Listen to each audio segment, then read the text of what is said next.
Por que você acha que o Stoker ele foi buscar inspiração em duas figuras reais, que são, no caso, o Vlad Dracul, né, que é o príncipe da Valáquia, e também, se a gente for ver, tem um aspecto feminino no Drácula, se a gente for pensar na Elizabeth Bathory, que também é daquela região dos Cárpatos. Como é que você vê essa ligação do Drácula com essas duas personalidades históricas? É interessante porque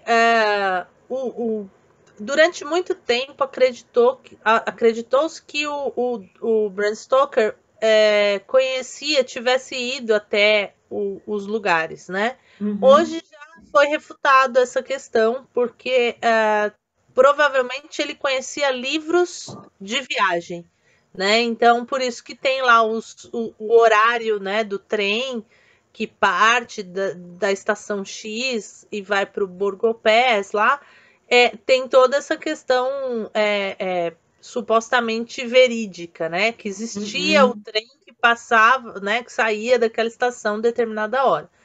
Mas é interessante porque, por exemplo, no caso da Elizabeth Bathory, ela se banhava no sangue para ter a juventude eterna.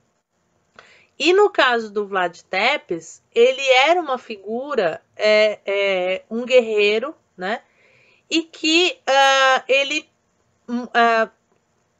comia o sangue, né? Poteava o pão no sangue para comer, Uhum. de forma Sim. a dizer: olha, você é meu inimigo, vou pegar o seu sangue e vou comer o sangue. Então, no sentido Uhum. de ter força, né? No sentido de ter poder. Provavelmente a questão do nome Drácula vem dessa figura, né, do Vlad Tepes. E o Vlad Tepes empalava as pessoas. Então Uhum. tem relatos, né, de festas que ele sabia que as pessoas estavam conspirando contra ele, ele decide empalar todo mundo, inclusive os serviçais. E, segundo dizem, ele ficava olhando da janela lá do, do, do quarto dele aquele rio de sangue, né, das pessoas empaladas. Assim, nossa, ele era sanguinário, etc. Mas, na verdade, ele tinha poder, né? Ele buscava poder. Uhum. E dizem também que ele, na época do reinado dele, não existia ladrão, etc., porque ele matava as pessoas. Era respeitado e respeitava por conta disso. Tem até um caso, tem um livro muito interessante que é Em Busca de Drácula, do Raymond McNally e Radu Floresco. Uhum. História, ele fala que um comerciante passou pela cidade e falaram para ele: olha, pode deixar sua mercadoria aqui na porta, que não vai acontecer nada, que não tem problema de ladrão. E aí no dia seguinte ele foi lá, ele viu cadê a mercadoria dele, tinha sido roubada. Bom, fato é que ele foi reclamar com Vlad Tepes e 2 horas depois a mercadoria estava lá e mais trocentas mil pessoas, não, trocentas mil não, mas algumas pessoas empaladas, né? Para Uhum. mostrar o que, olha, que não tem ladrão, não vai, não tem, né? Certo. Uhum. Tem toda essa questão, né? Então a gente pensa assim, era sanguinário, era terrível, mas se a gente parar para pensar, era a ideia da época, né? É. E aí toda essa questão que Bram Stoker sabia de alguma forma, estudou de alguma forma isso e usou no próprio livro dele, né? Uhum. É muito legal, Patrícia, muito interessante mesmo. Drácula é um livro incrível, né? Eu acho muito bem escrito, uma história bastante envolvente, a forma de narração também que o Stoker usa, com relatos fragmentados, trechos de diário, até de diário marítimo. Realmente é um livro bastante interessante do ponto de vista também da escrita. Mas, assim, vamos agora dar um salto aí no tempo, né? E vamos comentar agora de autores, uma literatura vampírica, digamos assim, mais atual. É um livro que eu gosto bastante, inclusive ele faz uma releitura de Drácula, Salem Slot, do Stephen King. A gente poderia até comentar alguns aspectos dele. É curioso porque o Salem Slot,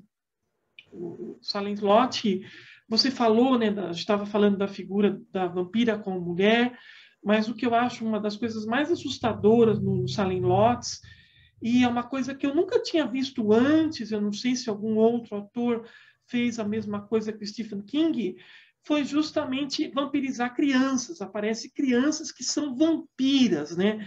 Crianças que se tornam vampiras. Então, a figura daquelas crianças é muito assustadora. É uma coisa até meio tabu se a gente pensar que a infância é uma coisa assim vista como sagrada, um símbolo de inocência. E aí o Stephen King vai e transforma essas crianças da cidade de Jerusalém Lot em criaturas vampíricas. O que você acha com relação à representação dessa figura dessas criaturas vampíricas para você? Como você vê isso? É muito interessante, porque primeiro que eu comecei a estudar Anne Rice por conta da Cláudia, né, da garota também, que é transformada em vampira. Só que o Entrevista com o Vampiro é de 1976. E o Salem Slot é de 1975. Uhum. Então, realmente, Stephen King foi o primeiro a colocar crianças. E a cena que se tem é uma cena icônica, porque eu fico pensando, né? Vou dar spoiler, porque eu acho que não tem como não dar spoiler sobre isso, mas é uma cena que o motorista do ônibus escuta a buzina do ônibus e vai lá de madrugada e de repente tem um monte de criança dentro do ônibus. Só que não são crianças normais, né? A gente já sabe. É uma cena que eu fico imaginando, sabe? De repente, uma pessoa que é motorista de ônibus infantil fica pensando, falei, gente, olha isso, como que e aparece. E aí ele fica nervoso, porque ele fala, o que essas crianças estão fazendo dentro do meu ônibus? Sai daí, sai daí. E aí, então, tem toda essa conotação. Então, realmente é uma história que me impactou bastante. Eu não li há tanto tempo atrás assim. Um ponto que me impacta no Salem Slot é que as personagens são mais... Os humanos são mais monstruosos do que o próprio vampiro. Então, assim, tem uma mãe que bate num bebê, espanca um bebê.